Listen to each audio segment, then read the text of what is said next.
podcast.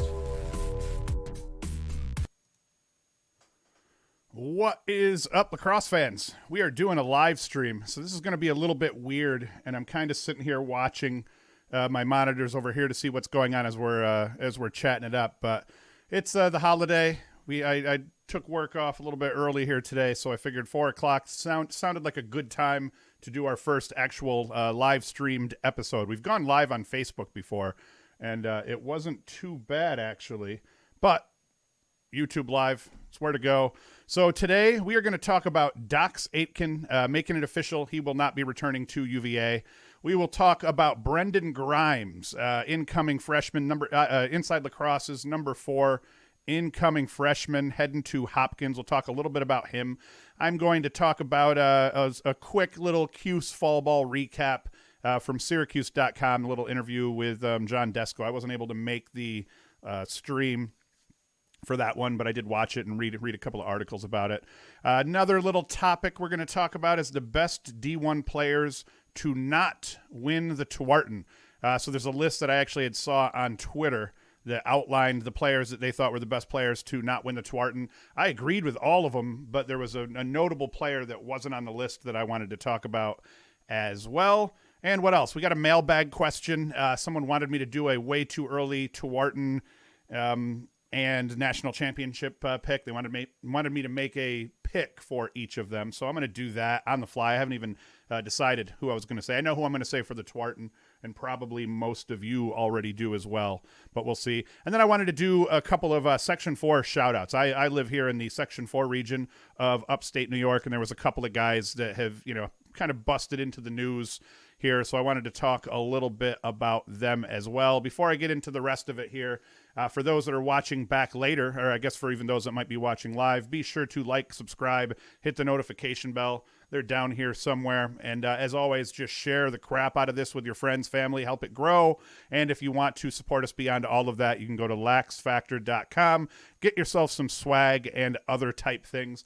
Now, one thing we're going to do, and I will say this a few times through the live stream, I got a couple of things we're going to give away to commenters as we're ripping through the show here. So this jersey that is here behind me, it's actually a sample that I got many moons ago from Lacrosse wear. So it has never been worn. It has been in a bin collecting dust, in a bin not collecting dust for a while. So we're going to give this away to one of the commenters. We'll announce the winner probably across social media and have people get a hold of us, or maybe we'll announce it here during the show. I'm not sure. And then I have this Tribe Lacrosse shirt. This is a medium, and it says the little brother of war. So we had this a while ago, and we simply just forgot to give this away. This came from Tribe Lacrosse. You can go to tribelacrosse.com. They've been good friends of the show. So let's get into this now here, because I am ready to start talking. Dox Aitken. Now, this is a big deal. This is a big deal for the shape of the ACC. This is a big deal. A raw deal, I guess, if you want to call it something, for UVA.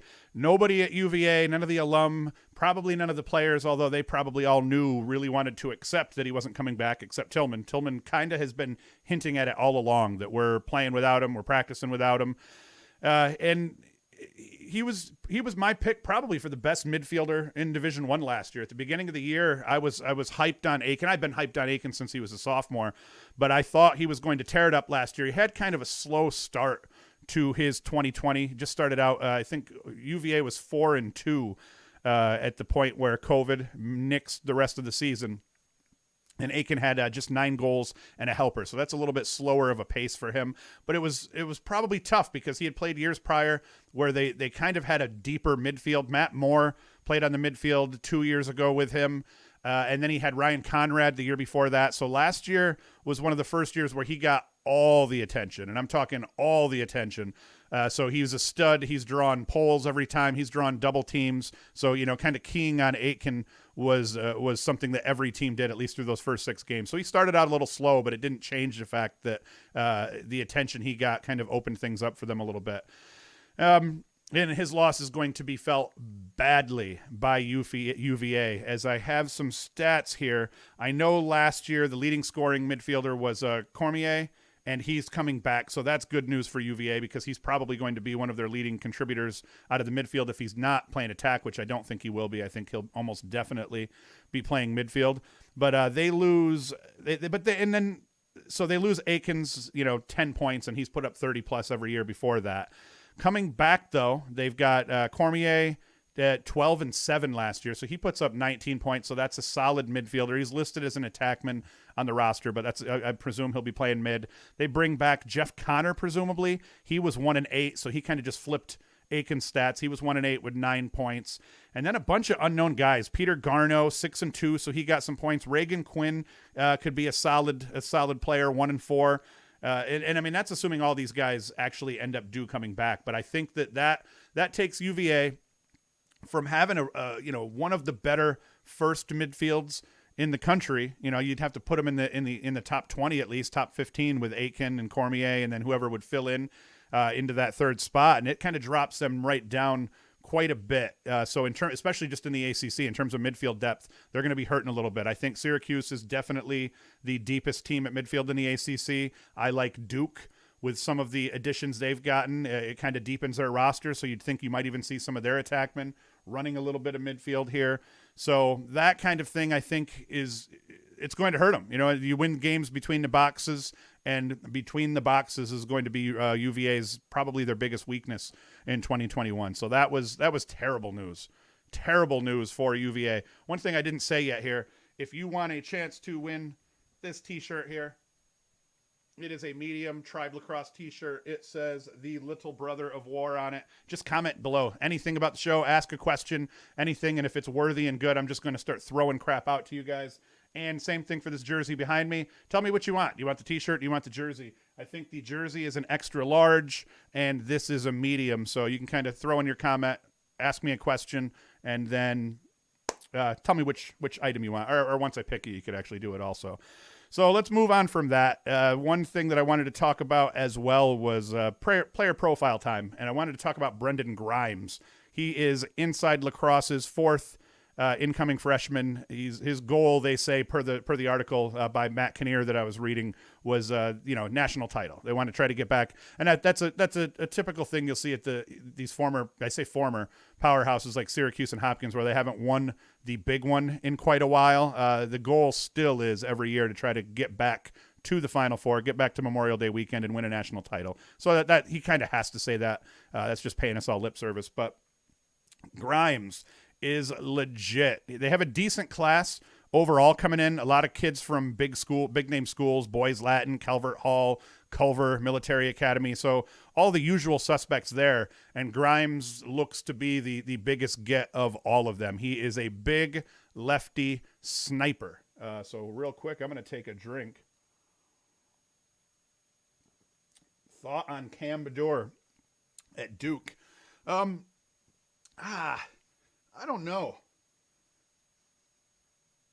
I'd say, I mean, he's going to contribute again. So I mean, that's going to be for sure. But I'm not sure. Duke is a tough one to read overall. So this question here, sorry, I'm jumping into That's Crazy question. I think that was the name of the person on the YouTube.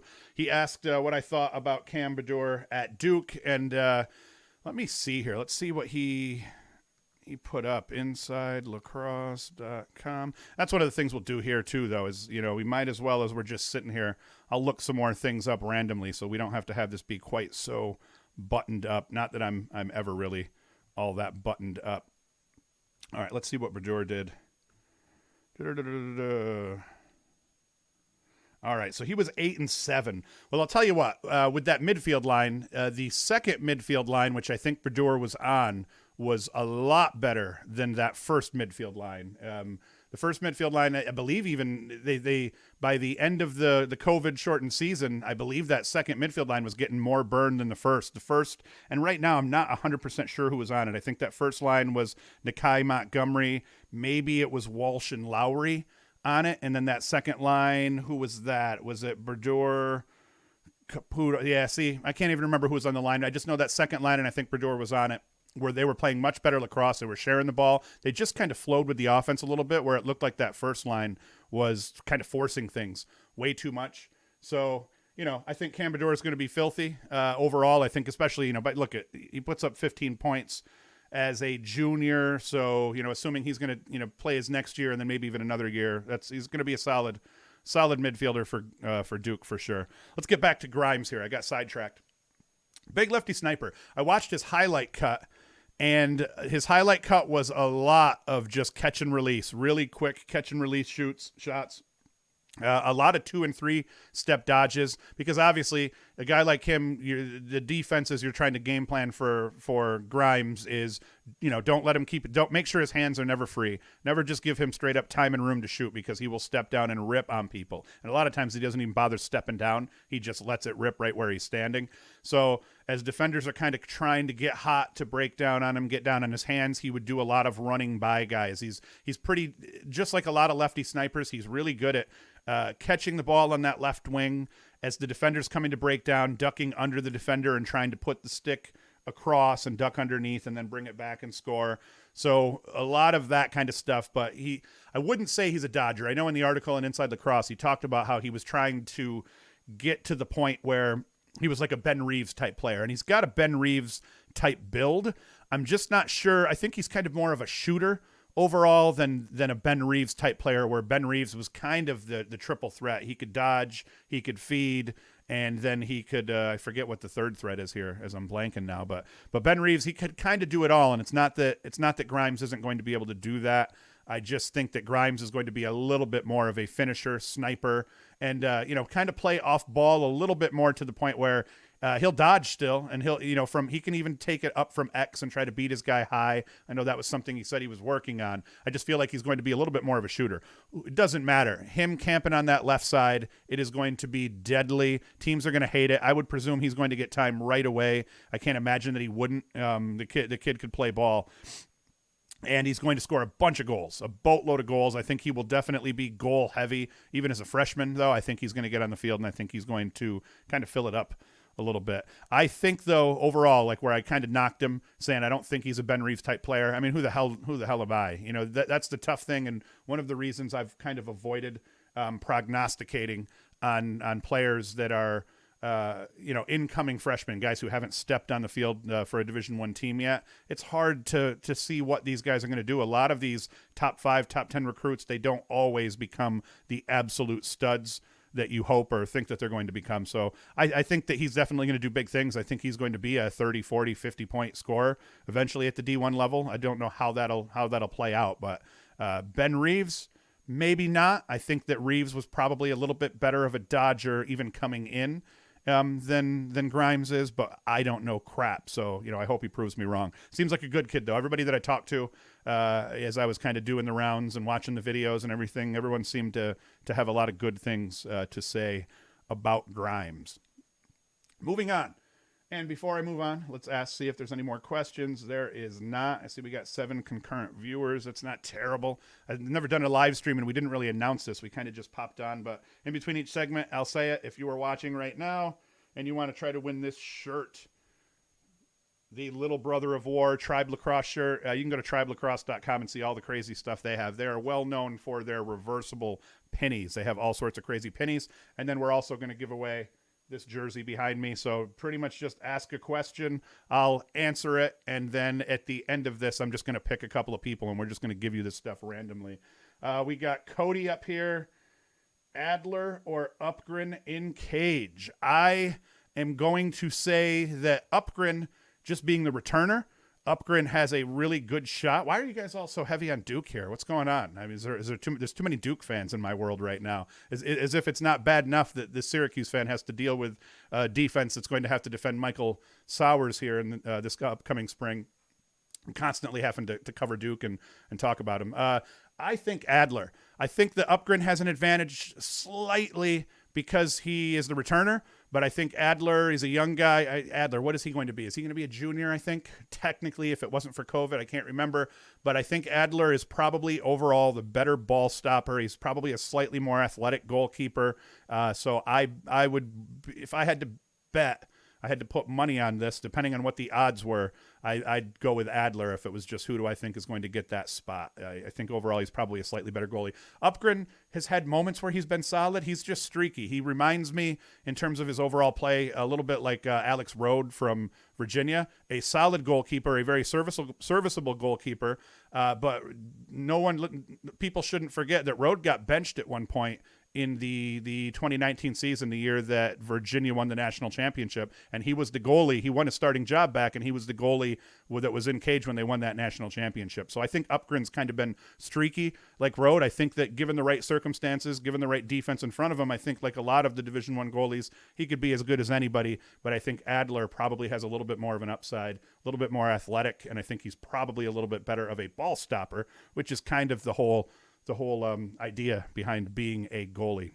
Let me take a pause here for a quick sip. Sorry, I'm smacking my lips in your ear. Next up, Cuse fall ball recap. So one thing that we learned kind of from the press conference with John Desko was that he is hype, as we all are, for Owen Hiltz. And that he may end up getting on the field sooner than later due to the fact that he is a lefty. Now, he's also filthy, so that definitely doesn't hurt him in any way, the fact that he's filthy and a lefty. But Syracuse is predominantly right-handed, and I believe Desko had said in the interview in the press conference that they only had 3 lefties on the roster, so that's going to help him a great deal in maybe in man-up situations, maybe in situational settings. But Hiltz is a goal scorer. You know, the kid can score goals, and I think a lot of people thought he would end up getting on the field. But to hear Desko kind of confirm that, apparently he looked really good in the fall. The 2022 commits. Cuse has now, I think they're up to 3 5-star recruits. So one of the things that Tanner from Lacrosse Bucket talked about was that, well, we've got a record number of kids so far in 2022 that have already committed. I think it was like 80% of the class that Inside Lacrosse keeps track of had been committed, but that's going to mean there's going to be a record number of flips. So let's hope this isn't the case, because right now Cuse has 3 really solid 5-star recruits, and the newest one, Billy Dwan, former Hop coach's kid, lefty defender. They say he was one of the smartest defenders in the group, and Syracuse badly needs talent on defense. So that was a huge pickup for Syracuse. Too bad they couldn't grab the Petro twins, but, shit happens and you don't always get what you want. This really good Twitter post, it was by Quick Stick. Let me check my Facebook, because Facebook is blowing up here. I was thinking it was maybe people from watching the live stream, but it's not. It's my kids harassing me. No other Hey, before we get into the other segment, as I keep saying over and over again, if you want a chance to win this t-shirt here, Tribe Lacrosse, the little brother of war, just comment down below here and I'll answer your question, and then we're just going to literally pick out whoever comments. And right now there's only 2 guys who have commented, so right now they're winning. They're in the lead here for this. And then this behind me also, we'll give this away before the end of the show. So Quick Stick, best D1 NCAA lacrosse players to not win the Tewaaraton. And they kind of put this list out in no particular order. Tom Schreiber, Paul Rabel, which I agree, Joe Fletcher, Jordan Wolf, Trevor Baptiste. When you start getting into the face-off guys and defenders, that's where you kind of start to lose me again, only because it's not that they're not, they don't fit that mold of the best players to never win the Tewaaraton. It's just that they were never legitimately going to be considered in the end anyway, because the Tewaaraton always goes to an attackman, or if it goes to a midfielder, he better be an absolute legend pimp. Not that Rabel wasn't, but there was other legend pimps that were playing about the same time as Rabel. Matt Landis, Joel White, Matt Kavanaugh, Doc Schneider, Zach Greer, and then they said who else. One glaring thing on this list that I noticed right away, especially because this player didn't graduate all that long ago, was no mention of Connor Fields. So I don't know how you put a list together of the greatest players to ever play that didn't win a Tewaaraton, and you don't include Connor Fields probably right up at the top of that list, because yes, you could make the argument, hey, Paul Rabel, maybe he overall he's a better player than Connor Fields was. I think it'd be tough to make that argument overall, especially at the college level, because Connor Fields filled up the goal, he fed, he did everything for Albany in the 4 years that he played for him, and then his senior year pretty much played on a peg leg through most of the season and still tore it up. So I like Connor Fields, and I think he should have been the first one mentioned on that list, but overall it wasn't bad. And then you hear other guys. The other one that was left off the list was Grant Ament. So, College Cross, they had commented that Ament, I heard he was pretty good. And then we go down the list here, and they show some other weird stuff. I'm trying to see some of the other replies. It's not even worth it here in the end, but that was cool. Let's see what else we got here. Any other questions? Nope. So right now, that's crazy. And Cody, you guys are in the lead for the T-shirts and all that good stuff. Mailbag. This is the one I got to do here. Steesberg. I believe this was one of the comments in YouTube. Can you do a way too early Tewaaraton and national championship pick on an episode? So, yeah, I'm going to do that now. And I'm going to start with the Tewaaraton pick, because the Tewaaraton pick is an absolutely easy one for me to knock out. The Tewaaraton pick is going to be Michael Sowers. If Michael Sowers is healthy through the whole season, Mike Sowers will be the Tewaaraton winner, I think, and I don't think it'll even be close.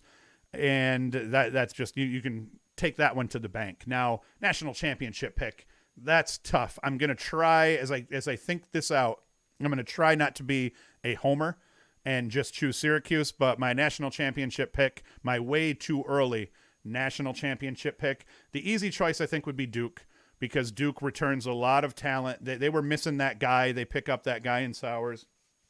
They pick up one of Sowers' old line mates, and I believe it was his roommate in Robertson. And then they return their Robertson, and they return everybody else also. So I think Duke would be the easy pick and probably the Vegas favorite if we were to go down that road. I think, though, that how often does the obvious favorite win the national championship? I don't think that the obvious team at the beginning of the year is usually the team that ends up winning it. I mean, as we go back, let's see, Virginia, very few people picked Virginia as their national title winner. I mean, I think that year I may have had them in the top 10, top 15. You look back the year before that, Yale, the year that Yale won it, I don't think anyone had Yale winning it at the beginning of the season. I think that the year that Virginia won it, a lot of people, I picked Yale. I think Yale was I think my dark horse that year was Cornell. But I am going to go out on a limb here, and I'm going to say, and I really believe this, I think that if we just try to say Duke's the favorite, but because they're the favorite, I can't pick them, because they probably, it's really hard to be the favorite all year, to stay healthy and then win that title, because you still got to play these games and matchups are what they are. I'm going to say we are going to have a Duke-Syracuse final, and Syracuse is going to beat Duke. I even predict this. I predict Duke. Syracuse has owned Duke in the regular season, I think the last 3 or 4 years. It's definitely the last 3 years. They beat them by a goal every game. And this was typically as Duke was ranked more highly than Syracuse was. So I think what you'll end up seeing is Duke is going to get revenge on Syracuse in the regular season. They're going to meet each other in the national title game, and Syracuse is going to get revenge on Duke for, what was the year Duke beat Cuse in the finals? Was it 2009 or 2011? That Syracuse had overall the better team. Syracuse got murked at the face-off X to lose that national title. That team, they was one of the most efficient offenses that I've ever seen. They straight up played a solid 6-on-6 almost all the time. It was no more run and gun Syracuse. This was a very deliberate offensive team, and they made a game of it early, but they just couldn't win enough face-offs to keep things going. So that really sucked for all of us Syracuse fans here. Oh, okay, here we go. Questions. Who is going to start at attack for Cuse now that Owen Hiltz is there? I think we're going to see pretty much a repeat of who started on attack last year. I think you're going to see let me go through the roster, though. Because now that we say this out loud, I am kind of curious. All right, Scanlon's a no-brainer. I think that Rafis is also a no-brainer. The whole crew's coming back, so that's the thing. I mean, you got Scanlon, you got Rafis, and then you've got Cook. I think what we probably see to start the spring out is Cook probably gets the start on attack with the other two, with Scanlon and with Rafis, but I wouldn't be surprised to see Hiltz split time and to see them maybe even run kind of a 3-man rotation. I don't want to see Scanlon and Hiltz on the field at the same time. That would be, I like Cook because Cook is a much better dodger, even though he didn't put points up. I guess he had 9 points last year through Syracuse's first 5 games. So that's not terrible, but some of us were hoping that he was going to fill it up a little bit more. So, yeah, I think we're going to see a repeat. I think we'll see Cook, Scanlon, and Rafis on attack again. I think you'll see Hiltz get in there a boatload, though. to the point where he'll probably be a 20-point scorer just about. But Cuse is crazy. Like, the midfield is going to be nuts too. So offensively, I'm not going to say that it doesn't matter who picks up that third attack spot, but it almost doesn't matter who picks up that third attack spot, because our midfielders are going to really anchor the offense, and then the attackmen are just going to kind of be role players, and that's really all they'll need to be. But all of them are more than capable. So I think that that's what we're going to see out of Cuse. Let's see what else we got. And who asked that? That was Lucas McElroy. We got Jack Cohen. Jack Cohen asks me, what's your analysis on Notre Dame? I tell you what, Notre Dame, until they picked up those transfers, and I'm going to draw a blank here right now on who Notre Dame picked up. Let me go to see if they got their roster up. Notre Dame Lacrosse roster. They ended up picking up a couple of transfers that scare me a little bit. So I think that the Notre Dame is going to be really solid. I think that the ACC is just going to be a mess, because where it's usually maybe you got two teams at the top, the last couple of years it's been Duke, Virginia, with kind of Syracuse and Notre Dame filling in that third and fourth spot. Syracuse even kind of filling in 2 and 1 depending on the year. But it's been those top four with kind of UNC sitting down at the bottom. UNC, they pick up what's his nuts there from Boston, and all of a sudden, UNC kind of looked like they were going to frog jump Notre Dame. Let's see, is this their roster this year? So I don't remember who the hell the transfers that Notre Dame got. I want to say they got one of the Penn kids, maybe 2 of the Penn kids. Did they get the face-off guy? Did Notre Dame also get the face-off guy from Penn? Because if they got him, then that's going to be scary as well. I think that Notre Dame is in the hunt, and actually with UVA losing Aitken, I think that kind of puts. I like Duke, Syracuse, and then that third spot is anybody's. Between UVA, Notre Dame, and UNC, it could be anybody's. But I think Notre Dame probably has a legitimate shot at being right in there. It's just going to come down to how do they match up against the other teams in the ACC, and what's that do to them. I think their non-conference schedule, though, they're probably going to win the large bulk of their non-conference games. I'd be surprised if they lost more than one non-conference game, but I wouldn't be the least bit surprised to see them lose 3 ACC games. That's what stinks about the ACC is this year you already have, I think it was the four of the ACC teams in the top 10. Maybe it was even 5 of them. But the kicker is going to be that they are going to beat on each other, and there could potentially be a team that loses all 4 of their ACC contests, and that team could still be a very legitimate top 20 team. So I think Notre Dame is going to be very good. I talk a ton about Syracuse, Virginia, and Duke. Partly that's just because they've been a little bit better the last couple of years and a little bit more interesting to watch, but also it's because they have a larger fan base and they draw more views. Notre Dame, though, is right there in the hunt, especially because of some of the transfers that they picked up. I'm gonna try to look here one more time and see if I can see who they picked up, and I can't. So that's it. Sorry, Jack. That's as deep as I can go there. Whatever. Oh, he says, I don't know about that. I think whatever is calling me out for picking Syracuse here. That's a problem. We got KC. Can you talk about the whole incoming freshman class at Hopkins? No, I can't. I do have a link to it here, and I'm just going to tell you honestly why I can't. It's because I have no freaking idea who any of these kids are. I've actually said it before, and I actually have said that one of the reasons I don't talk about the incoming class is just there's so many names, so many guys you don't know come springtime if they're even going to be on the roster, still at that school, if they're ever going to see anybody play. So while I can't speak to these kids, what I can say is, like you mentioned, Casey, you talked about Cam Chauvette. He's one of the Culver kids. Let's see. We got a Park City, Utah kid, Dylan Bauer. Who was the other guy that I liked? Tyler Dunn, face-off guy from Calvert Hall. Anytime you get guys from Boys Latin, Calvert Hall, and these types of schools, it's always going to help you because they're coming from winning programs. Cody, I don't know how to pronounce that. Cody Ince from McDonough. That's another big cat. Yeah, so no, I wish I could. I wish I knew more of these guys, and maybe someday I will take a greater interest in recruiting and in incoming freshman classes. But right now it's just hard to speak to these kids because I haven't been able to see them play, and I know nothing about them. I won't speak about most of the guys on this list. I'll probably never mention their names again, but except the guys that do end up contributing slowly but surely. So that was all I have there. And let's see, what else did we have here? So we've got player shout out. Section 4. So I hail from Whitney Point. I went to high school at Whitney Point, played at Whitney Point. But now I live in Vestal. But I've coached for 4 years a high school lacrosse in Section 4, and then I coached Broome. I was the head coach at Broome Community College, and that's in Binghamton within Section 4. So almost all of our players were Section 4 kids, at least while I was there. So Section 4 holds a special place in my heart, and slowly but surely we're actually going to put out a Section 4 podcast, starting with an episode about Nick Marabito, one of the greatest Section 4 lacrosse players of all time, bar none. I had the pleasure of coaching him for a year or two at Shenango Forks when he was a freshman and a sophomore, and then when I was coaching at Whitney Point, he was a conference opponent for 2 years while I was at Whitney Point. So I got to know him pretty well. I got to know his game very well, and then he, for anyone that doesn't know, he was a standout at Navy for 4 years. So that'll be the first official Section 4 podcast. Is going to be all about Nick Marabito. We got a couple of guys we're going to talk to about him. We might even get Nick.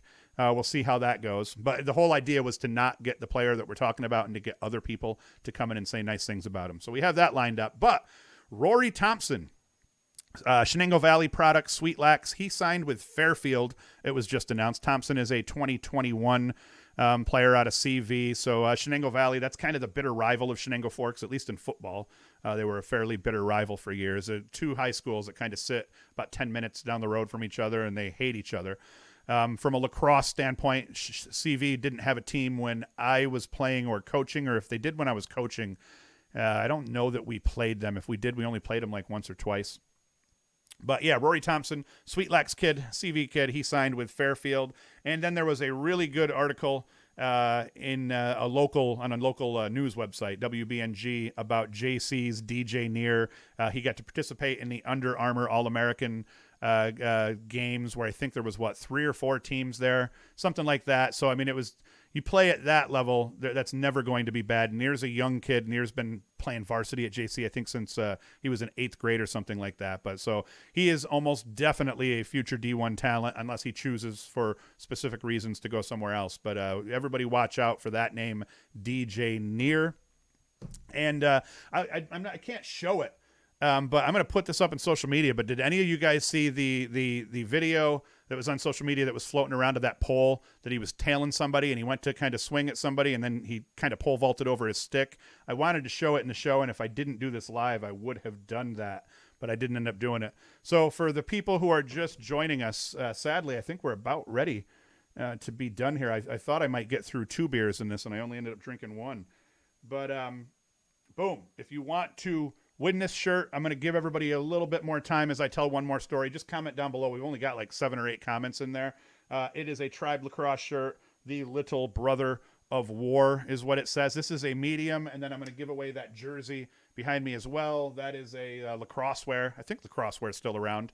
It's a sample that I've just had in the trunk forever, so we're just going to give that out and ship that out to someone. So just comment down below. One of the things that we're going to do as we kind of come up with more segments and try to put out some more content is just a little bit more storytelling and talking about, just how I engaged with the sport of lacrosse. And because I think this week I saw a bunch of people talking about specifically speaking to them being thankful for the sport of lacrosse in various ways and talking about why they're thankful for it. I figured I would kind of go into the various ways that I've engaged with the sport over the years. So I played, obviously, like all of you or most anyone who's watching, I'm sure you've all played lacrosse. So I obviously played the sport. I coached the sport, and it's weird too, because I started playing in 5th grade. I started coaching a team when I was in 8th grade. So when I was in 8th grade, my lacrosse coach, our youth coach, gave me and a buddy a team that we were able to kind of just travel up with through the ranks. So I started coaching a youth club team in 8th grade. They were a group of 8, 9, and 10-year-olds. And then I followed them up right through my senior year. By the time they were done, they were playing 13, 14, and 15. I believe one of the kids that we coached may have actually ended up being one of our teammates by the time I was a senior. But so that, from a player's perspective, from a coach's perspective, and then I reffed everything from summer league stuff to tournaments when I was a younger kid. And then when I stopped coaching at Broome, I ref for 2 years, in an official capacity where I did modified JV and varsity games and everything. So one thing I wanted to talk about was we saw a lot of stuff before the COVID hit where people were talking about officiating and it was a mix of people bashing officials with officials saying how, this is such a terrible gig. Nobody wants to do it. We have shortages, blah, blah, blah. So one of the things I thought was weird is as I was coming up and as I was officiating, it was terrible. Like when you did summer league and when you did anything that was tied to youth, it really was as bad as you hear everybody say. And I think that there's so much emphasis now put on Nate Ham, whatever. I saw that. I actually have for a future episode, I have the Ham kid in my notes because I did see that he had committed somewhere as well. Where did he commit? Throw that in there if you see it and I'll mention it. But another Section 4 kid, Nate Ham from Horseheads. He's pretty badass. And Tommy Cole, I do have a take on Maryland here also. So in terms of officiating though, by far the worst that you ever saw it was at the youth level and at that kind of tournament, that summer tournament level. And the summer tournaments didn't used to be as bad when it used to be, either maybe it was like the JV coaches that were traveling with your team or somebody's dad, but the summer tournaments were never bad until it started to become these travel team and the more elite travel team tournaments. Doing those was by far the worst officiating experience that you could have, and I think most officials would agree. When I coached, however, when I reffed, I mean modified JV and varsity games, I never had any of the terrible experiences over my 2-year reffing career. It wasn't a career. It was just 2 years that I did it. I pretty much did a game or two, sometimes 3 games a week. It was pretty split evenly between modified JV and varsity. I will say you took a lot more crap from coaches where you were actually just like, oh my God, well, this guy just shut up at the modified and the JV level. At the varsity level, luckily in our area, at least, the coaches tend to be extremely professional. In our area, the officials, not every official is great, but there are enough really good officials in our area that you almost always had enough officials put together that you had a good crew. You typically would always get a fair shake. Now, there are going to be guys and coaches from our area that are going to try to say that's not true, but it is. We in Section 4 and in New York and like a lot of the other hotbeds, we're just lucky to have decent officials. And not all of them played. A lot of the officials in our area are just football guys that just take that shit super seriously and they do a good job. But for me, the weird thing was going from being a college coach to an official. When you're a coach, you really do know more than the officials in terms of the game, the flow of the game. And I think even seeing the game for the most part, you end up seeing the game from a wider vantage point. You end up catching a few penalties that they miss. You end up maybe seeing that penalty they called that you didn't think it was. And more importantly, just in terms of lacrosse, the coaches typically do know, we're a little bit more entrenched in the game. We typically know more. I agree. As someone now who's done it both, I think that's just about a fact. It's not always the rule, but it's pretty darn close generally. What I could not believe once I started officiating, what gave me way more respect for officials than I had prior. Not that I disrespected officials prior. Maybe there was a couple that would argue that I did, but it was how many freaking rules these guys have to. And like football officials, I think would all just be nodding their heads with me. Yeah, you would not believe the number of rules we have to know that the coaches have no idea about. But the number of rules that you it's not just a matter of you should know them. You have to know them, because if you end up getting put as the lead official on any of these games, and I ended up doing a couple of JV games where I was a lead official, and it was scary because I realized like, holy shit, I don't know all these rules that I need to know. And like the way that just an example, like the way penalties stack, if you end up getting too many penalties stacked on the same team, the way that you serve them and release them, like if that ever happened to me, I would have totally flubbed it and would have been screwed. But I think that people don't realize how hard of a job officiating is. Officiating is extremely, extremely difficult. The amount of technical knowledge as it pertains to the rules that you need to retain and you need to be able to act on in a moment's notice is ridiculous.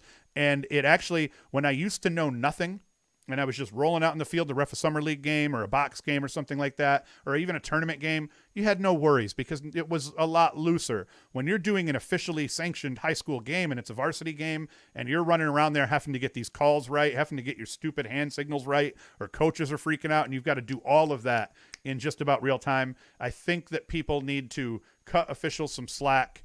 And it's just an extremely hard job. So what I would tell everybody, be nice to the officials, kiss the officials' asses. Every crew that you get, talk to them before the game, befriend them before the game, because trust me, one of the things we talked about in the coaches group last night as we were talking about officials in Facebook was There's coaches that can't believe that you mean to say that if you're nice to an official, that they may give you a call or two. It's like, what are you, a dumbass? Of course. If you are nice to an official and you are cordial to an official, and especially if the other coach is the opposite of that, you can bet your sweet ass you are going to get a call or two. And if you don't get a call or two, you could bet that that official is going to magically miss an offsides for that other team or something like that. And I admitted to it that I never did anything unsafe over all the years that I refed where I put players at risk because I was mad at some jerk coach. But I definitely turned my head away from a couple of offsides penalties, or maybe you were a little bit quicker to throw a flag on a ticky-tack kind of call because that coach had been harassing you, freaking out on you, screaming to call the slash on the other team. So when it comes back his way, you're like, hey, I'll call the game then the way you want me to. And boom, you lay a slash on one of his guys for, something that maybe you wouldn't have called otherwise just because he was being a jerk. So granted, people are going to light me up for admitting that out loud, but I'm just saying it's true. That does happen a little bit. Oh, we got some questions here. Okay. It was Tom E. Coles. Oh, whatever. Why are you retracting your messages? Did you say something offensive or something like that? Tom E. Cole, what is your call for Maryland? And Maryland, like Virginia, they have a scenario where they have this stud, Bernhardt, who they're not sure is coming back. I don't think you're going to see Bernhardt come back, although I don't know, but that's a big deal for Maryland because, listen, I think Maryland is going to be able to weather losing Bernhardt probably a little bit more maybe than UVA is going to be able to weather Aitken. Only because I think Maryland is loaded and they can kind of rinse and repeat and fill on that attack. Bernhardt, while incredible, Bernhardt was kind of a chameleon that did everything. So I think the way that Bernhardt contributed within that offense last year makes him a little bit more replaceable, even though the dude is an absolute stud. I don't mean it like that. I'm not trying to cut him down. I just think that when you're a dude who he wasn't carrying the ball every time, he was playing a lot of off ball, letting the game, come to him a little bit. I think that with the talent that Maryland has, I think they'll be okay even if he doesn't show up. If Bernhardt shows up, though, I think Maryland takes the big 10 back. I think that Penn State, you lose Ament. Ament was a huge chunk of that offense between the amount of attention he garnered, the amount of eyeballs that the defense had to put in his direction and not on other guys. I think that Penn State lost a lot when they lost Ament, and whether Maryland loses Bernhardt or not, Maryland's, I think, bringing back a better core. They've got a great ball-carrying core, and they're always ready to rinse and repeat. So I think that we'll see Maryland take the Big Ten back from Penn State. I think that probably Penn State and Hopkins will do battle for the number 2 and number 3 spot, and you could even throw Ohio State in there. I think Michigan, Rutgers and those guys they're going to kind of fill in the basement there for the Big Ten. What do we got here? I just said Nate Ham was good for an upstate New York kid. So whatever, we've got this thing going where he is not an upstate New Yorker. Therefore, he is an enemy of upstate New York. So he wants to trash on the upstate New York kids. But whatever, man, whatever. So I think that's it. I think that I have been rambling on here now for 40 minutes. What are we looking at here? 43 minutes. So I think it's one of the longer videos that we did. So we're going to do this now. I am going to kind of read through here, and what I'm going to try to do is figure out who I think was the most thoughtful in terms of their questions. Hey, Tom, I'm from upstate New York, and I definitely don't think upstate New York is that bad. I do not think that upstate New York is the hotbed that Long Island or Maryland are, and I'm going to take a lot of flack for that. But, I mean, upstate New York is a big region, and there's a lot of good lacrosse coming out of almost every region in this area. Every year, obviously the Syracuse area puts out a bunch of talent. Now you're looking at like the Rochester, Western New York putting out a bunch of talent. Victor's been just rolling forever.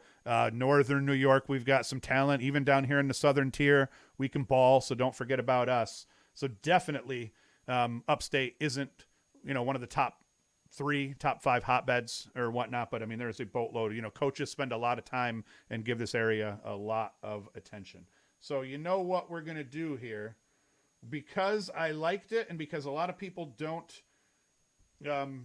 bring it up a lot, don't talk about Notre Dame a lot, I'm going to throw the t-shirt here to Jack Cohen. So Jack, if you can either hit me up in the comments here, but if it's easier, private message us on Instagram. It would be LaxFactor Podcast on Instagram, and then we're just LaxFactor on Facebook and Twitter. So just send a private message. you are going to get you get first pick, by the way. You get either the t-shirt or the jersey. You get to pick it. And then we're going to say Lucas McElroy, because you kind of led me into being able to talk about that Syracuse attack a little bit. You get whatever Jack doesn't pick. So if Jack picks that, you get this. If Jack picks this, you get that. Same thing. Hit me up on any media you can, but typically Twitter, Facebook, or Instagram. Instagram, LaxFactor Podcast. Twitter is just at LaxFactor, and Facebook is LaxFactor as well. As always, thank you for listening and watching. Probably we will do a regular show tomorrow morning. I haven't figured out what it's going to be about yet, but we'll probably put out another show tomorrow morning. We're going to put this out, audio version of this. If you are people who like to listen to audio, go to LaxFactor.com. Go to anchor.fm/LaxFactor. That's the home of the podcast, but you can listen to the podcast anywhere where you get them: Spotify, Apple, Google, all those places. As always, go to LaxFactor.com if you want to support us beyond that, and you can get yourself swag, hats, t-shirts. We got this hat here, and I think that is it. We have any other... Oh, man, whatever's going to hit me up for 80s, 90s Cuse roster questions later. Haha. So, yeah, we'll probably do more of these live streams, though. I think that's the goal. Is the easiest way to get us up to 2 shows a week is to do 1 live stream and 1 official show. We'll keep doing the official show on Thursday mornings, and we'll probably do the live streams. We'll start announcing them before we do it, but we'll do those like Monday, Tuesday. Usually we won't do it Wednesday night because we won't want it to run into the regular weekly show. So, as always, everybody, thank you for watching, and let's see if I can time this right. And Hoost is out. The LaxFactor Podcast.